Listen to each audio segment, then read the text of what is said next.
तमाम तारीफ़ें उस क्रिएटर के लिए जिसने इस यूनिवर्स को एक मकसद के तहत पैदा किया है। रिस्पेक्टेड जनाब जावेद अख्तर साहब, मिस्टर सौरभ द्विवेदी और respected audience, thank you all for being here today. आज की डिबेट में चूंकि हम बात करने वाले हैं डज गॉड एग्जिस्ट के टॉपिक पर, तो ये एक ऐसा टॉपिक है जिसके मुताल्लिक कोई भी डिसीजन लेने के लिए अलग अलग स्टैंडर्ड्स हो सकते हैं। लिहाजा डिबेट के शुरू में ये ज़रूरी है कि हम ये जान लें कि आज के इस टॉपिक में कौन सा स्टैंडर्ड सही होगा और कौन सा गलत होगा। सबसे पहला स्टैंडर्ड जिसे मैं समझता हूं कि हमारे रिस्पेक्टेड जनाब जावेद अख्तर साहब बड़ी तेज़ी के साथ उसकी तरफ लपकेंगे, वो है साइंस। जबकि साइंस दर हकीकत खुदा के एग्जिस्टेंस को डायरेक्टली साबित करने या उसके एग्जिस्टेंस को डिनाई करने के लिए स्टैंडर्ड नहीं बन सकती। और उसकी वजह क्या है, ये मैं नहीं कह रहा, ये वो लोग कह रहे हैं जो साइंस के एक्सपर्ट्स हैं। नेशनल एकेडमी ऑफ साइंस कहती है science doesn't have the processes to prove और disprove the existence of God. Why? क्योंकि साइंस का ताल्लुक एम्पेरिकल एविडेंस से है और एम्पेरिकल एविडेंसेस का ताल्लुक हमारे नेचुरल और फिजिकल वर्ल्ड से है, जबकि गॉड नॉन फिजिकल और सुपर नेचुरल रियलिटी है। लिहाजा नॉन फिजिकल रियलिटी को आप उस टूल के साथ नहीं चेक कर सकते जिसका काम फिजिकल रियलिटी को तलाश करना है। लिहाजा आज इस डिबेट में गॉड की एग्जिस्टेंस को साबित करने या उसे डिनाई करने में साइंटिफिक एविडेंस को एक्सेप्ट नहीं किया जाएगा।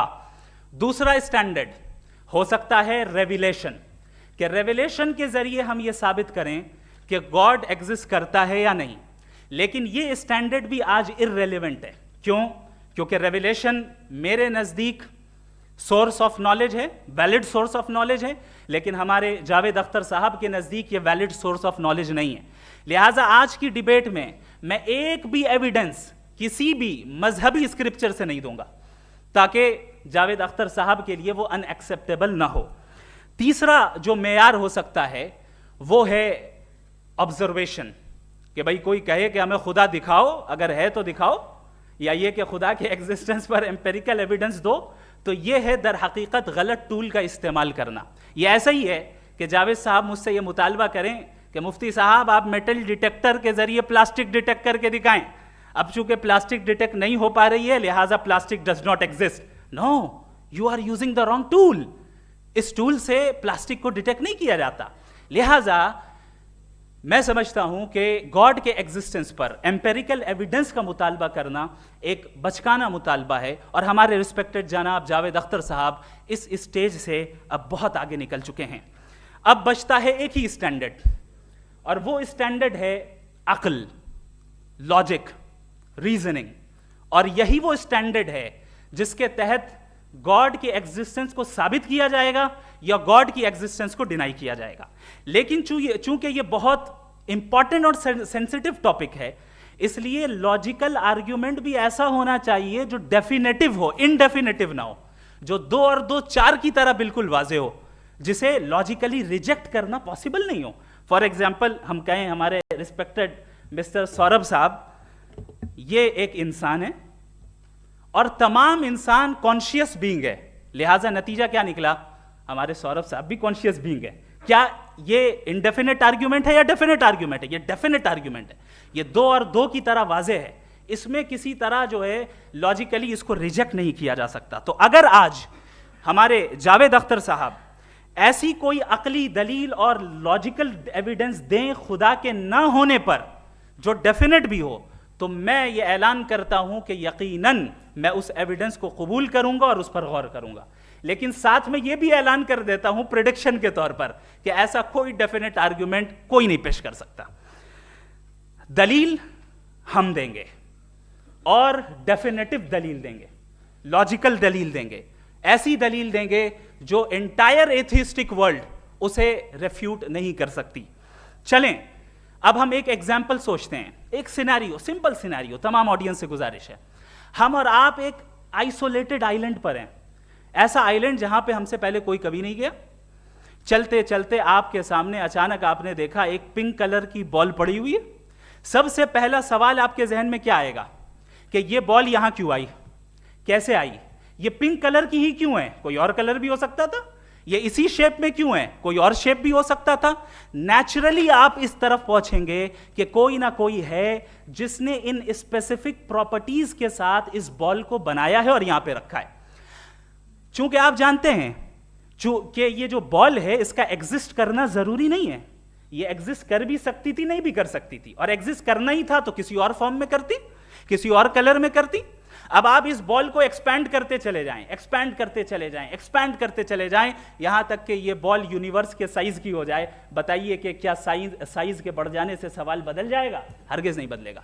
अभी भी सवाल रहेगा, ये यूनिवर्स कहां से आया, इन स्पेसिफिक प्रॉपर्टीज के साथ कहां से आया, क्यों आया, किसने बनाया, ये सवाल उस वक्त भी वैलिड रहेगा।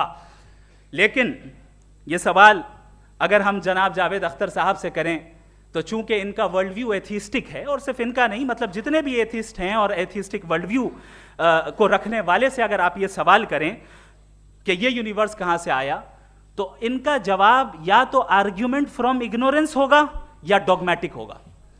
या तो ये कहेंगे कि मुझे नहीं पता कि ये कहां से आया, लिहाजा गॉड डज नॉट एग्जिस्ट, ये आर्ग्यूमेंट फ्रॉम इग्नोरेंस है, या ये कहेंगे कि ये यूनिवर्स खुद ब खुद बन गया। इसका मतलब ये है कि उस बॉल को भी खुद ब खुद बन जाना चाहिए, लेकिन बॉल के ताल्लुक से ये एक्सप्लेनेशन एक्सेप्ट नहीं की जाएगी कि ये खुद ब खुद बन गई, लेकिन यूनिवर्स के ताल्लुक से कर दिया जाएगा। इसे हम दूसरे अल्फाज में डॉगमा भी कह सकते हैं। दूसरी चीज, हमारे जावेद अख्तर साहब जरूर गॉड ऑफ गैप्स की मिसाल भी जरूर देंगे, और मिसाल देंगे कि पहले ज़माने में बिजलियां कड़कती थी तो लोगों ने किसी एक खुदा की तरफ, और बारिश होती थी तो दूसरे खुदा की तरफ मंसूब कर दिया, उनके पास दलील नहीं थी। यह हमारा वर्ल्ड व्यू है ही नहीं, यह हमारा वर्ल्ड व्यू है ही नहीं, क्योंकि नेचुरल फिनोमेना के प्रोसेस की इंटरप्रिटेशन को जान लेने से यह कहां से साबित हो गया कि गॉड एग्जिस्ट नहीं करता है। इस पर मैं इंशाअल्लाह अभी आगे बात करूंगा। आप हजरात ये भी देखेंगे, और मैं ये एक्सपेक्ट करता हूं कि हमारे रिस्पेक्टेड जनाब जावेद अख्तर साहब जरूर इमोशनल आर्ग्यूमेंट्स भी देंगे, जो कि एक लॉजिकल फेलेसी है जब बात आती है ट्रुथ को डिसाइड करने में। क्यों? मिसाल के तौर पर वो कहेंगे कि अगर गॉड है तो ईविल क्यों एग्जिस्ट करता है, जबकि मैं कहता हूं ईविल का एग्जिस्ट करना गॉड के एग्जिस्ट करने की दलील है, उसके खिलाफ नहीं है। चूंकि अगर गॉड है तो हम सब उसके सामने अकाउंटेबल हैं, और अगर हम अकाउंटेबल हैं तो अकाउंटेबिलिटी के लिए ईविल का मौजूद होना जरूरी है, उसके बगैर हम अकाउंटेबल नहीं हो सकते। और अगर हम अकाउंटेबल नहीं हैं तो हम जनाब जावेद अख्तर साहब से पूछेंगे कि आप बताएं कि फिर सफरिंग इस दुनिया में क्यों है? अगर खुदा नहीं है तो सफरिंग क्यों है? और उन लोगों के जज्बे का क्या जिनके अंदर सफरिंग के बाद इंतकाम लेने का जज्बा पाया जाता है और वो इस दुनिया से ऐसे ही चले गए, क्या उनकी सारी तकलीफें बेकार चली जाएंगी? अब आ जाएं उसी एग्जाम्पल की तरफ कि बॉल, मुझसे अगर कोई पूछे इस बॉल को किसने बनाया और या इस एक्सपेंडेड बॉल को किसने बनाया, मैं कहूंगा कि चूंकि ये यूनिवर्स और इस यूनिवर्स की तमाम चीजें कॉन्टिंजेंट हैं। कॉन्टिंजेंट होने का मतलब ये होता है कि जो अपने एग्जिस्टेंस पे किसी के ऊपर डिपेंड करती हो, तो जाहिर है ये यूनिवर्स कॉन्टिंजेंट है। और अगर कोई चीज कॉन्टिंजेंट नहीं है तो मैं रिक्वेस्ट करूंगा कि मुझे दिखा दें कि कौन सी चीज यूनिवर्स में कॉन्टिंजेंट नहीं है, हम भी जरा गौर कर लें और हम भी देख लें। और जब कॉन्टिंजेंट चीजें मौजूद हैं तो फिलोसोफर्स की इस्तिलाह के मुताबिक, हम उस टर्मिनोलॉजी के मुताबिक हम उस जगह तक पहुंचते हैं और उस हस्ती तक पहुंचते हैं जिसे नेसेसरी बीइंग कहा जाता है, कि ये वो नेसेसरी बीइंग है जिसका मौजूद ना होना नामुमकिन हो। क्योंकि अगर ये मौजूद ना हो तो सारी चीजें एग्जिस्टेंस में आएंगी ही नहीं, और ये सारी कॉन्टिंजेंट चीजें उसी के ऊपर डिपेंड करती हैं। अब अगर आप ये सवाल करते हैं कि फिर उस हस्ती को किसने बनाया, फिर उसका कॉज क्या है, फिर उसका कॉज क्या है, फिर उसका कॉज क्या है, और एंडलेसली चले जाएं, इसे हम कहते हैं इन्फिनिट रीग्रेस ऑफ कॉजेस, जो कि लॉजिकल फेलेसी है। कॉन्सेप्चुअली इन्फिनिटी पॉसिबल है। मिसाल के तौर पे न्यूमेरिकल्स 1 2 3 गिनते चले जाएं, इन्फिनिट नंबर्स हैं। मैं कॉन्सेप्चुअली बात नहीं कर रहा, प्रैक्टिकली रियलिटी में साबित करके दिखाएं कि infinite regress of causes possible है या नहीं। अगर पॉसिबल है तो हम मान लेंगे, मिसाल दे दें, और पॉसिबल नहीं है तो एक ही ऑप्शन बचता है जिसे हम कहते हैं नेसेसरी बीइंग। ऐसी नेसेसरी बीइंग जो इंडिपेंडेंट है, क्योंकि अगर वो डिपेंडेंट हुई तो वो नेसेसरी नहीं रहेगी। ऐसी इंडिपेंडेंट बीइंग जो इटर्नल है, अगर वो इटर्नल नहीं होगी, उसकी बिगिनिंग होगी तो वो खुद कॉन्टिंजेंट है। ऐसी ऐसी बीइंग जो पावरफुल है, क्योंकि कॉन्टिंजेंट को एक्चुअलाइज करने के लिए पावर चाहिए, ऐसी बीइंग जो इंटेलिजेंट है और नॉलेजेबल है, क्योंकि ये यूनिवर्स स्पेसिफिक फॉर्म और स्पेसिफिक लॉज ऑफ नेचर के तहत प्रिसाइजली चल रहा है। Thank you. थैंक यू मुफ्ती साहब। मैं इन दलीलों के बाद जावेद अख्तर साहब से गुजारिश करूंगा, आप बैठ के बोलना चाहेंगे या वहां? जी।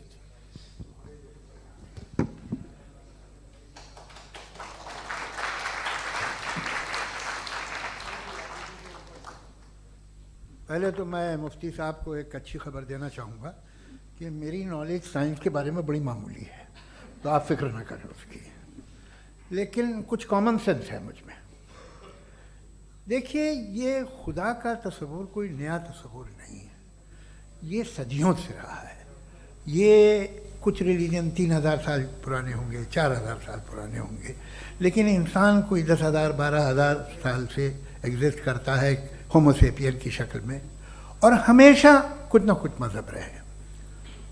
ये मज़हब जाहिलों के नहीं थे, ये मज़हब एक ऐसी ग्रीक सोसाइटी के थे जहाँ बड़े बड़े फिलोसफर्स पैदा हुए। ये मज़हब इजिप्शियंस के थे जिन्होंने पिरामिड्स बनाए थे। ये रोमन्स के थे कि जिनका आर्किटेक्चर और सेनेट यानी पहली बुनियाद डेमोक्रेसी की लिमिटेड थी, मगर डेमोक्रेसी थी, ये उन लोगों ने किए थे।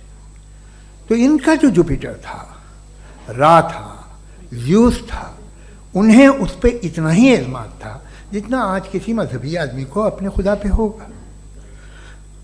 क्रिश्चियनिटी आने से पहले यूरोप में एक मज़हब था जर्मेनिक रिलीजन, उसका एक खुदा था, उसकी एक बीवी थी, उसके 2 बेटे थे, एक बेटी थी। फिर जर्मनी में जब यूरोप में क्रिश्चियनिटी आई तो वो खुदा, उसकी बीवी और पूरे ख़ानदान चला गया। तो हमने, अगर हम हिस्ट्री देखें तो खुदा जो हैं वो ज़्यादातर फ़ानी है, वो हमेशा रहे नहीं। और वो जो लोग इन्हें मानते थे उनको आप कहें वो तो जाहिल थे, उन्हें तो कुछ पता ही नहीं था, ऐसा नहीं है। वो अपने वक्त में बड़े काबिल लोग थे और अपने वक्त में उन्होंने बड़े बड़े काम किए हैं, फिलोसफर्स थे, साइंटिस्ट थे, लेकिन उनका मज़हब कहाँ गया, उनके खुदा कहाँ गए? आज जो खुदा हैं दुनिया में लोग उन्हें मानते हैं। आपको क्या मालूम कि कितने बरसों के बाद क्या होने वाला है? हम यूरोप में देखते हैं तो चर्च खाली हैं। तो वक्त के साथ चीज़ें बदलती हैं। जहाँ तक इसका ताल्लुक़ है मज़हबों का, हर मज़हब आपसे एक चीज़ मांगता है, फेथ।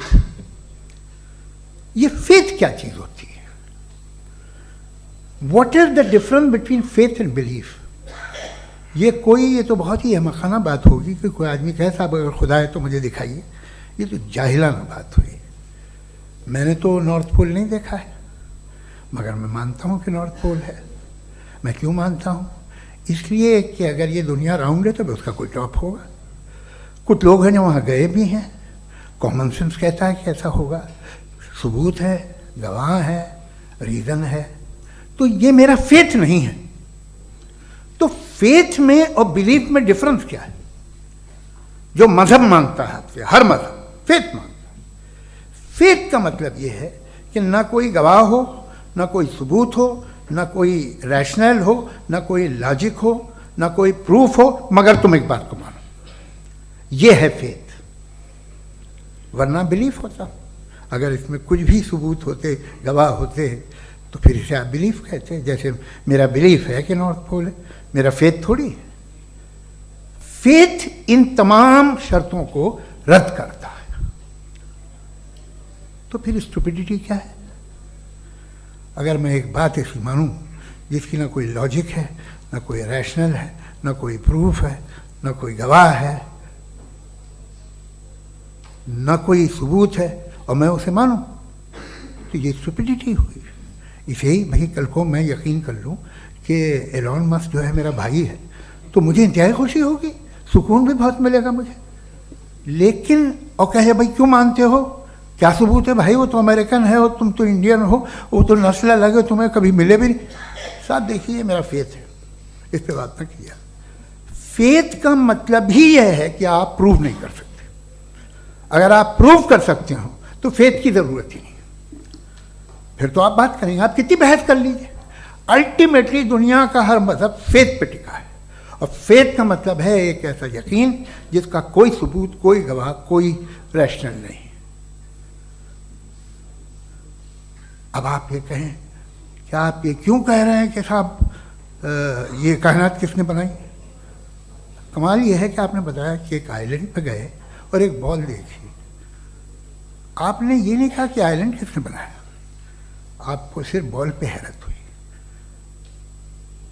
हमने आइलैंड पे हमने हैरत नहीं की, होते हैं आइलैंड। इसी तरह ये आइलैंड है, सितारे, ये गैलेक्सीज, ये सब आइलैंड हैं, खला में।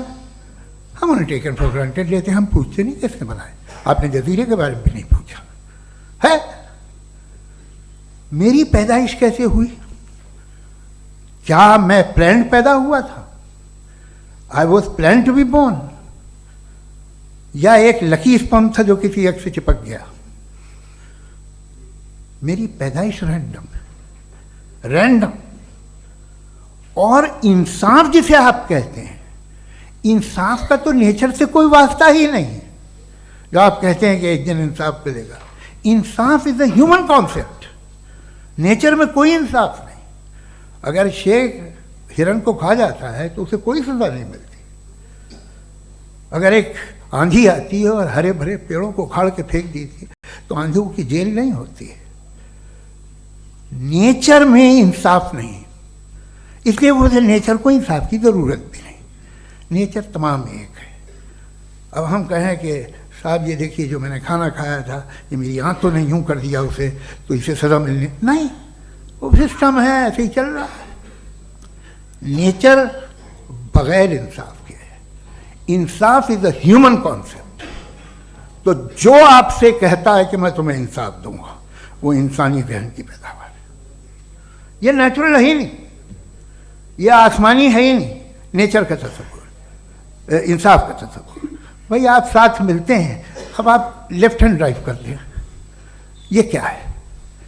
तमाम सच, तमाम नेकी, तमाम शराफत लेफ्ट हैंड ड्राइव है।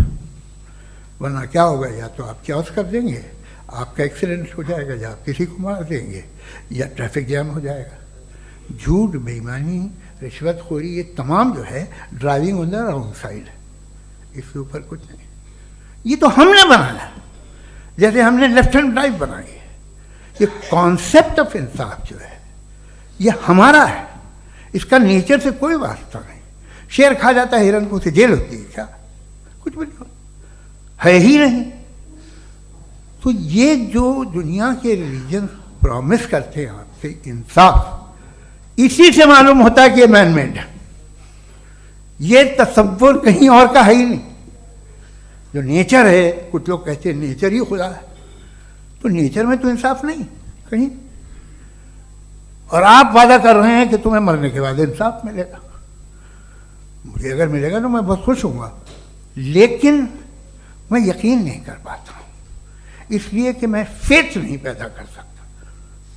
The very fact that religions demand faith, इसका मतलब है कि उनके पास जस्टिफिकेशन नहीं है। अच्छा साहब, फिर रिलीजन अगर मॉडरेशन में है, कोई सा भी नहीं, वो आप में कुछ खूबियाँ भी पैदा करता होगा। देखिए उससे ये फ़ायदा है, वो फ़ायदा है। अल्कोहल जो है वो ज़्यादातर दवाओं में यूज़ होती है, और एक सर्वे किया गया था अमेरिका में कि लॉन्जिटिविटी किन लोगों की है। तो एक तरफ वो लोग थे जो शराब पीते ही नहीं थे, और एक तरफ वो थे जो एक बोतल शराब रोज़ पीते थे। सबसे ज़्यादा लंबी उम्र उनकी है जो 2 पैक नाप के शराब पीते और खाना खाते हैं। मगर हम शराब को बुरा समझते हैं, मैं भी बुरा समझता हूँ। क्यों? ऐसा होता नहीं। कुछ चीज़ों में आदत होती है कि वो बढ़ती है। आज तक में एक आदमी दूध पीता है, आप 10 साल बाद भी मिलेंगे तो एक ही गिलास पीता होगा। ऐसा नहीं होता, सुबह से दूध पीता रहता है। मिल्कोहलिक मैंने नहीं देखे, अल्कोहलिक होते हैं। ये टेंडेंसी है मजहब की कि वो बढ़ता है, जैसे कैंसर बढ़ता है, जैसे शराब बढ़ती है। कुछ लोग होंगे जो उसे सही तरह से यूज़ करते। मुझे यकीन है कि हमारे मुफ्ती साहब भी उनमें से एक हैं, इनसे बहुत खुशी हुई मुझे इनसे मिलकर। लेकिन कितने लोग हैं कि आज आप देखते हैं दुनिया में जो तबाहियाँ हैं, इनमें कितना हाथ है उन लोगों का जो बिलीवर कहते था मजहब ये नहीं कहता, ना कहता होगा, मगर जब ये मजहब पीते हैं तो ऐसे बिहेव करते हैं। थोड़ा सा अगर हो तो शायद बहुत अच्छी बात, लेकिन शराब थोड़ी सी नहीं रहती, उसमें टेंडेंसी है पहले। थोड़ा सा अगर 2-3 कैंसर के सेल हो ना बॉडी में तो आदमी स्लिम रहेगा, लेकिन वो 2-3 सेल नहीं रहते, वो मल्टीप्लाई होते हैं। जावेद साहब टाइम पूरा हो गया। टाइम हो गया तो बस बात खत्म हो गई। अच्छा, मुझे कुछ और कहने को था भी नहीं। जी, मैं पहले जवाबी दौर के लिए इनवाइट कर रहा हूँ मुफ्ती साहब।